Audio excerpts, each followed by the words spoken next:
Good evening, everyone. Serotonin. I wanted to share this little article that I found through Starship Earth Big Picture earlier today. Your chance of developing symptoms or dying from the menacing coronavirus that now threatens global human populations is 0.000017482% symptoms and 0.000001137% death. My email box fills with questions. What about the coronavirus epidemic? Is death on its way from Asia to the West? There is no vaccine for this viral scourge. Good. Will our infants who have no antibodies against this virus die? Will the vulnerable and frail seniors be whisked off in ambulances to hospital intensive care units, never to return home as they drown from fluid in their lungs? Pneumonia. But coronavirus is just a common cold virus. Yes, the coronavirus is just a common virus that infects your nose, sinuses, and upper throat and produces the same symptoms as a cold. But the fear that is being spread by the public health authorities and the news media would make one think the Earth is in the middle of a historic human pandemic. The coronavirus that is menacing human populations around the globe right now is an RNA virus that is enveloped, so it resists eradication by one's own immune system. In a very few subjects who are immune compromised, such as patients taking drugs for autoimmune disorders such as cyclosporine, prednisone, methotrexate, and Imuron, or youngsters who have undeveloped immunity, or others who are old and weak and have weak immune systems due to malnutrition, they may develop pneumonia. And that's gross when I read that part, and be hospitalized and placed on a respirator or die. Just in case you are worried, out of a population of 7+ billion people on Earth, or so they say, your chance of developing symptoms from this corona-shaped cold virus is 1 in millions, and for death 1 in hundreds of millions. However, risk dramatically increases with advancing age and among malnourished populations, such as in Asia, where deficiencies of essential nutrients, namely zinc, vitamin C, D, are often prevalent. Modern medicine casts a blind eye at nutrition, and that is probably one of the most important sentences that I have read literally in months. Tiny pause. It has been highly recommended that you guys get, if you're interested in boosting your immune system, chewable vitamin C, vitamin D drops, and zinc is fantastic, absolutely. But don't forget colloidal silver. Colloidal silver is really good for when you actually have a sickness. The vitamin D, the vitamin C, and the zinc, you should just take that during the sick seasons, during cold weather. That is the best time. As far as the colloidal silver, you're not supposed to take it daily. That's for when you're actually sick. But you can take those to the health food store and get yourselves don't do your Costco, don't do your Walmart vitamins, guys. Go find the health store in your region and purchase it from there. And in fact, ask the people who work there what they would recommend, because that's what I always do whenever I go to the health food store. Okay, back to our article. Regardless of what you've just read here that minimizes the risk, health officials are beating the coronavirus drum, with mass contagion predicted, and an expert predicting this outbreak could be 10 times worse than 2003 epidemic that left 813 dead. That may only be true in a country with a large portion of malnourished people like China. The estimate that the coronavirus will grow to 10,000 cases in the Chinese city of Wuhan is still very low risk, at 1/100th of 1%, and that's a population of 11 million. Public health officials are pulling off another one of their ruses, wearing hazmat suits, quarantining whole cities, swapping throats of airplane passengers who land in foreign countries after visiting the coronavirus epicenter. Public fear is created, and at this point, nobody knows whether the death rate is higher than the past cold and flu seasons or not. And I remember them telling us, like, earlier this season, someone told me, because I have friends who vaccinate their kids, and they told me that the flu this year that's going around is very different. And of course, I just want to mention too, I'll get into that in a bit. I don't want to stray away from this page, but I will. I have another article I'm going to show you at the end of this. Okay, where are we going? Okay. And just so you know, there is no proven treatment or vaccine to prevent or abolish coronavirus infection. Standard treatment to ally symptoms is comprised of steroids to reduce inflammation, judicious uses of antibiotics, and largely ineffective antiviral drugs like interferon or ribavirin. Steroids reduce inflammation but deplete vitamin C, which is really important, and this makes it difficult to wean off cortisone, which is very toxic in the body if it's been there for too long. Self-treated patients may opt for over-the-counter medicines that contain vitamin C depleting medications such as aspirin, acetaminophen, Tylenol, which is a prominent ingredient in NyQuil. It depletes glutathione, I don't know what that is, a major internal antioxidant produced by vitamin C. Okay. Smokers further deplete vitamin C. Individuals on diuretics, water pills for high blood pressure, who wash out their vitamin C faster. Unwittingly, under these circumstances, viral infection could get worse, not better. Based upon symptoms, public health authorities tend to overestimate the percentage of ill patients that actually have laboratory-confirmed coronavirus. In one study, among 1,460 cases of unexplained respiratory illnesses reported to the Center for Disease Control, only 2% were laboratory-confirmed coronavirus. In the often cited 2003 SARS coronavirus epidemic, most cases in the U.S. were attributed to air travel to the U.S. from Asia, and there was no evidence of community transmission. Even in Hong Kong in the 2003-2004 SARS coronavirus outbreak, only 3.4% of patients died, and all were over the age of 65. So age is the mortal factor, not the infection itself.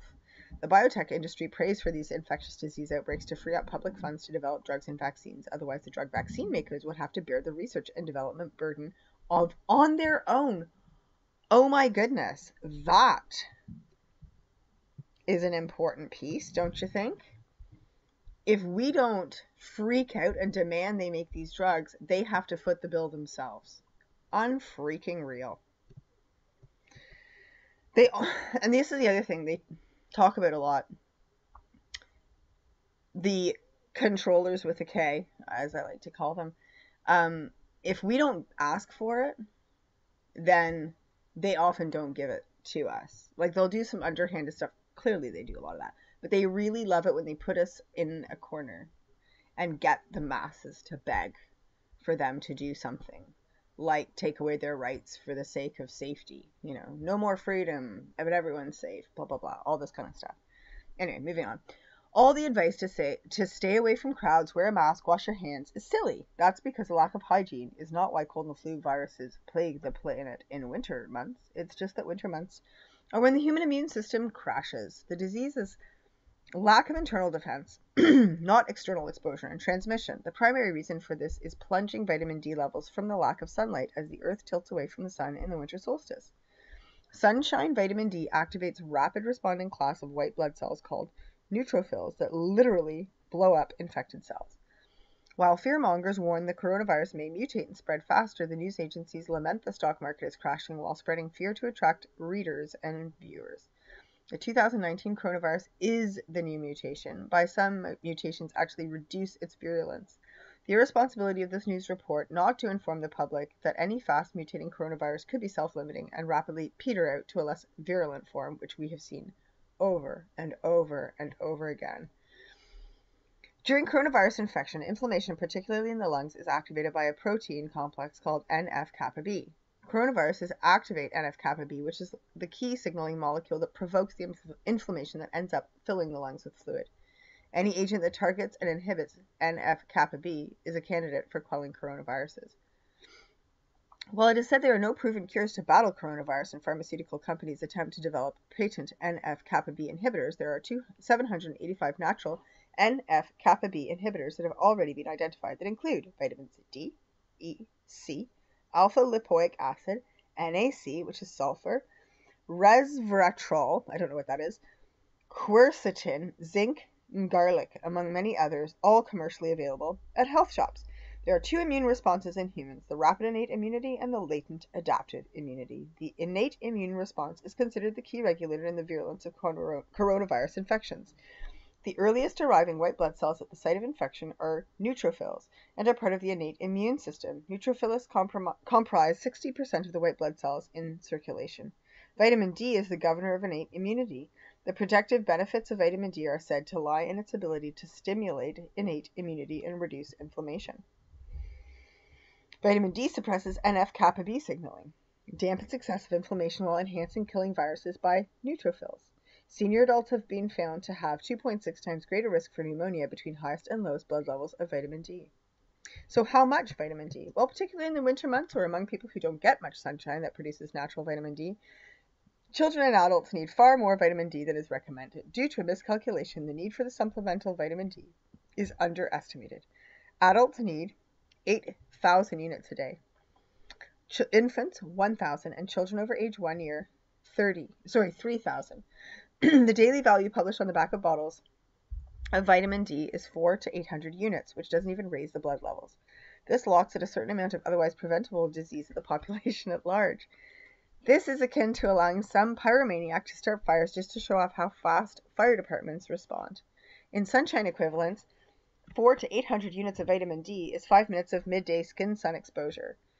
8,000 units is 1 hour of midday sun skin exposure. And if you're not getting 30 to 60 minutes of midday sunshine, you do not have optimal blood levels of vitamin D. Around 42% of the adult U.S. population has low blood levels of vitamin D, and that figure rises in northern latitudes to almost everybody in winter months. The liver stores about 3 months of this fat-soluble vitamin, so doctors inject up to 300,000 units for wintertime protection in vulnerable D deficient subjects. Forget blood tests. Just presume you're D deficient in winter. Don't wait for cold and flu symptoms. And I say that as well with the zinc and the vitamin C. And what's really cool about vitamin C and vitamin D, you can't take too much of either. For vitamin C, you literally will pee it out. And for vitamin D, I've been told that you can't have too much of it. Now, I don't know about the zinc. I won't say anything about zinc because I don't know enough about it yet. So take 50,000 units of vitamin D on the first hint of cold or flu symptoms for a day or two. Otherwise, you will endure 7 to 8 days of misery until your adaptive immune system kicks in and produces B in bone marrow and T cells, the thymus gland, to produce tailor-made antibodies against the particular strain of coronavirus in circulation.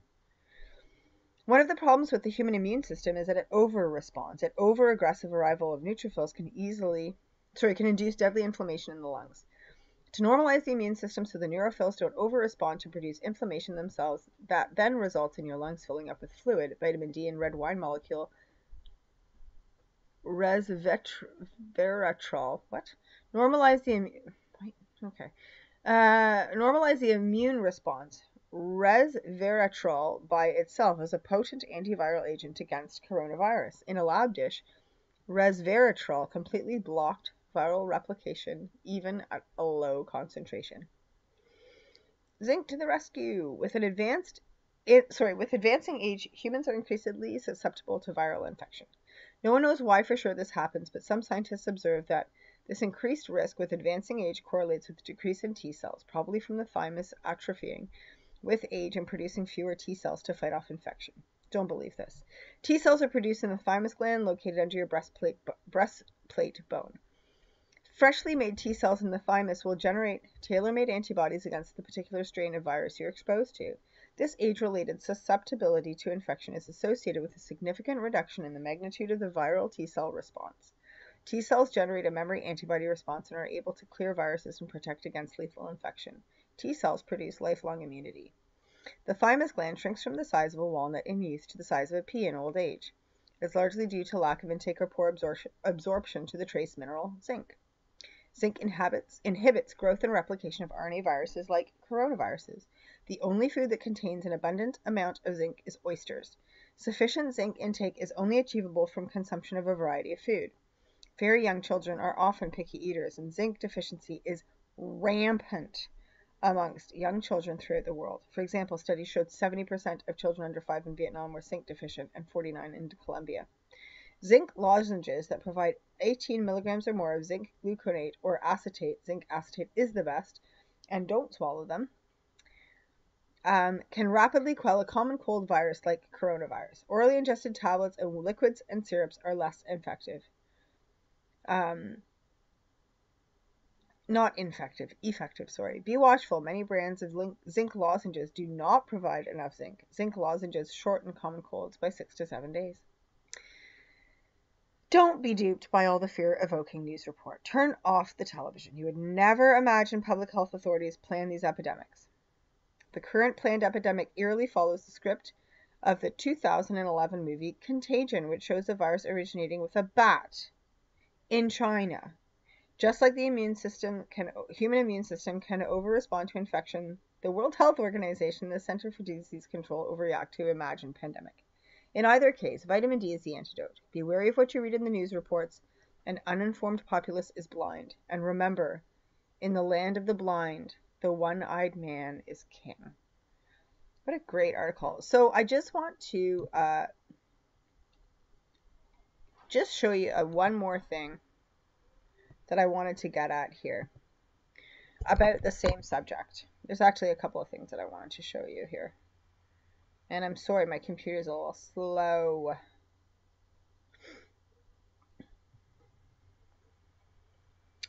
So there's a lady who I read, oops. Where is she? Oh, darn it. Okay, hang on.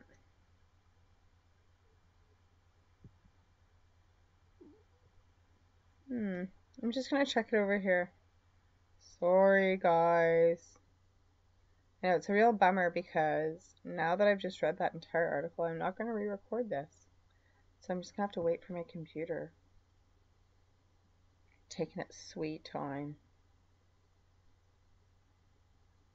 Really taking its sweet time. Whoopsie.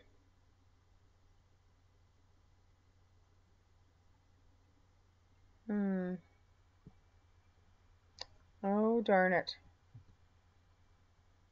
Oh, no. Oh, no. Okay.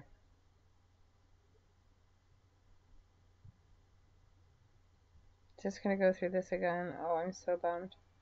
It was this really great article. Okay, well, we'll just have to look at this particular page. And for those of you that are new to my channel, this happens a lot. And part of the reason this happens is because I almost never prepare ahead of time to talk to you.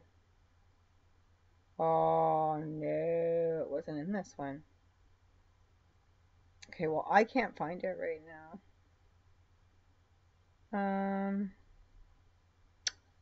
Oh, what was her name? So, Lisa.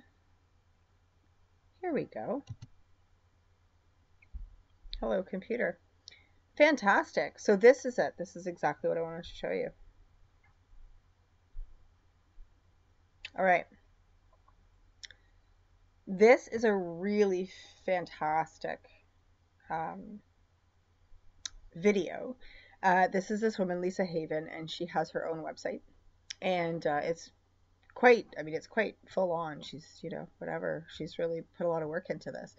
This particular video, though, is really interesting. She's showing, going through some information that I've actually found in other places, but I couldn't find it. I actually have tried doing this video a couple of times today, but I couldn't find it when I was trying to do the video. Anyway, her video is really amazing, and basically what I'm trying to get at, I should just spit it out. So the Bill and Melinda Gates Foundation was found to be doing basically simulation. Hang on a second. There's so much stuff popping up here. Hang on. There we go. Okay. They did a simulation based on a pandemic that mimicked pretty much like this particular coronavirus. And it went out 3 months ago, the simulation. The results of it were discovered 3 months ago or was processed or whatever you. And it said that if left untouched for 18 months, the fallout, the death toll would be 65 million. And this was literally like an absolute like perfect simulation of exactly what is happening now. So basically what she's getting at is the Bill and Melinda Gates Foundation basically months ago looked at the information of what an outbreak like this would look like, sorry. And there was also, I believe there's a few people have connected some kind of laboratory in Canada with the the laboratory in Wuhan that is basically pumping out this that's the ground zero for this epidemic. So it's really interesting. I'm not going to try and quote from her anymore because I'm sure I'm going to get it wrong. So I'm just going to leave the links to this because I think it's really important to check into that. Now, something else I wanted to. Okay, so hang on a second before. Yeah, you know what? I'm just going to go into this right now. So, oh, and by the way, I've stopped using DuckDuckGo. Quite a few people connected with me through the comment section to tell me that it is no good, so we're not doing that anymore. Um, but I did want to say that, I'm struggling a little bit with, there's just so much information and a lot of people that I used to really like to listen to in what I would consider the alternative news media. Um, are getting very caught up in the fear around this, and so yeah, it's a bit hard trying to wade through things with a sound perspective, I guess. But I wanted to talk about this actually, um, and it was this. This is a pretty interesting, very interesting little documentary about Attenborough and his complicitness in basically the whole climate scam. It's very good, and for those of you who know fence sitters that want to know more, that are interested, they're partially starting to see the truth, and they just need that extra bit of information to open their eyes. This documentary is phenomenal, and I will definitely put the link below. But there is a serious anxiety going on here. So not only do we have the Thunberging of our planet, like everyone's freaking out, and on the one hand, yes, I do believe that she is an actor. Her parents have known connections to Antifa, George Soros, to the Obama administration well before she was out there talking. I don't know if it was the Obama administration, but definitely Barack Obama. She was actually photographed with him well over a year before she made her first public and seemingly unprepared appearance into our lives. But anyway, the idea that children can suffer from that much anxiety over the manipulation of their feelings, their thoughts, the way they live, what they're allowed to even think, what their future is going to look like, all of that is very real. And I know that I had it in a very bad way in the 90s, in a very crippling way, and I managed to open my eyes and see that everything around me was being pushed at me to feel a certain way, to perceive things in a certain way. But so many people right now are suffering through this. And so I just want to remind everyone that, it's not about us and them, and it never is. And, it's always about keeping us together and informed. And, yeah, it's really important to recognize that there's going to be a lot of people that are really suffering right now. And, the narrative runs deep. We really are very pushed to panic, basically.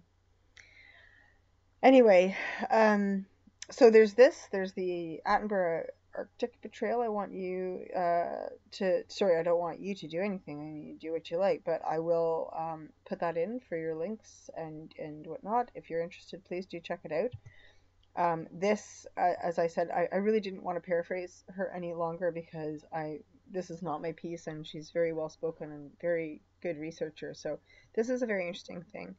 And of course, I will be putting in the link to whatever it was that I had up originally. It was from this particular posting, but I'm not going to go chasing my back bar there. Now, there's one last thing I wanted to just mention to you, just in case you were curious. This actually really kind of blew my gasket a little bit. Here we go. But just have a look at this. 1 second. So while the rest of the world is dealing with coronavirus, Jennifer Gates is engaged and reportedly is wearing a massive diamond ring from her equestrian Egyptian boyfriend. So, I don't know how much it costs to basically be an equestrian in Egypt, but I do know that it costs an arm and a leg all over the rest of the world. Horsey people tend to be rich people. And, oh, isn't that sweet? They're engaged. Oh, they're so sweet. And then the very last thing I wanted to show you is this, because they decided to just pop this at the end of the engagement article. About a month ago, Melinda Gates was dancing with her genocidal husband. Well, not that she's any different. Because it was special to them. It's their 26th anniversary, and she's just marveling at how full a heart can get, which is really interesting because I think I actually had to skip over that sentence talking about how full pneumonia can make lungs in people who are suffering from pandemics. So that's kind of interesting that she's marveling at the fullness of her own heart. Anyway, happy anniversary to the man who keeps me dancing through life. Because we just discovered the results of our simulation, and it looks like we're on schedule for the Georgia Guidestones, right, Bill? Oh, aren't they sweet? Anyway, have a good one. Talk to you later. Bye.